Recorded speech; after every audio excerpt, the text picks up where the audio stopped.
Alright, folks, I'm back once again, and guess what time it is? That's right, time for another episode of Video Game Reviews. It is number 82 in the series, and in this episode, we are going to cover a game for the Nintendo 64, and in this case, it is Kirby 64, the Crystal Shards. Now, this is a sequel to Kirby's Dream Land 3, a game that had been released on the Super Nintendo back in 1997.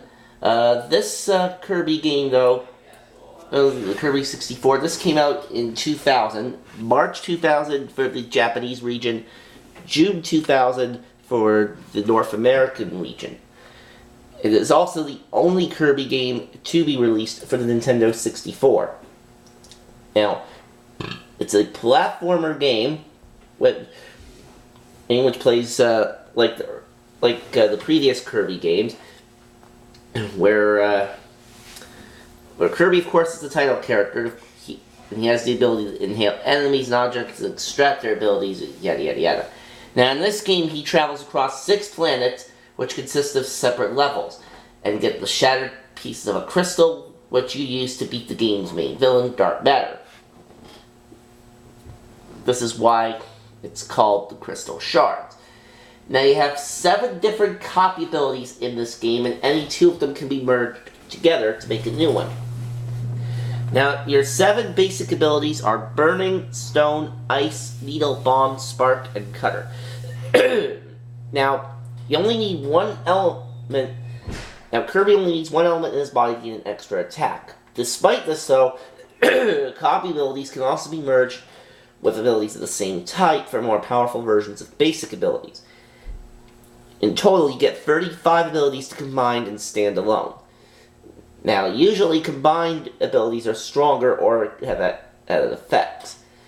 This is the only game in the Kirby franchise where Kirby is allowed to copy abilities, with the exception of very restricted combinations for the sword and bomb abilities in Kirby's Squeak Squad, a game that I have never even heard of, but it was released for the Nintendo DS in 2006.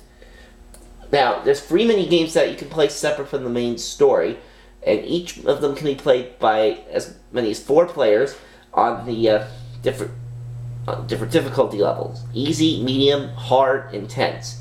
And your playable characters for the multiplayer are Kirby, Waddle Dee, Adelaine, and King Dedede. Now, the plot of this game is that Ripple Star is a planet populated by fairies, but it's been invaded and conquered by Dark Matter. And Ribbon, who's one of the fairies, flees from home with their scattered treasure, the Great Crystal. In their pursuit, 3 Dark Matter shatter the crystal to pieces throughout the galaxy, and Ribbon falls onto Popstar. Now, Ribbon is heartbroken to find himself with only one of the shards, and helps Kirby by retrieving all the crystal shards and saving Ripple Star from the Dark Matter's control. And Kirby and Ribbon enlist the help of Waddle Dee, Adelaine, and King Dedede, who each find a crystal shard.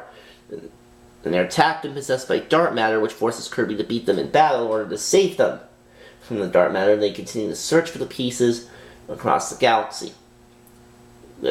Kirby and his group restore the crystal and eventually reach the Ripple Star, where you purge the planet and its Queen of Dark Matter's influence using the restored crystal. However, there's a powerful presence of the last Dark Matter is expelled from the Fairy Queen and forms a new planet called Dark Star, where Kirby and Ribbon confront and defeat Zero Squared, which is a revived form of Zero, using the crystal. Dark Star gets obliterated, and Kirby and the group are hailed as heroes for saving Ripple Star. So this is a fairly decent Kirby game.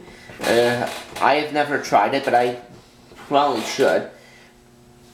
I have seen a copy of this, cartridge for, I have seen copies of this game floating around at the retro store I usually go to, so I'll have to pick up a copy sometime. Or if not there, then I could always pick one up at Con Bravo when I go to that convention in a few months. in a couple months. Assuming at the end of July, that is. That's assuming I can find a copy there. Because games like these, collectors kind of, or nostalgic critics, or nostalgic people, I should say, tend to hold on to these games for pretty much forever. And that makes them extremely difficult to find.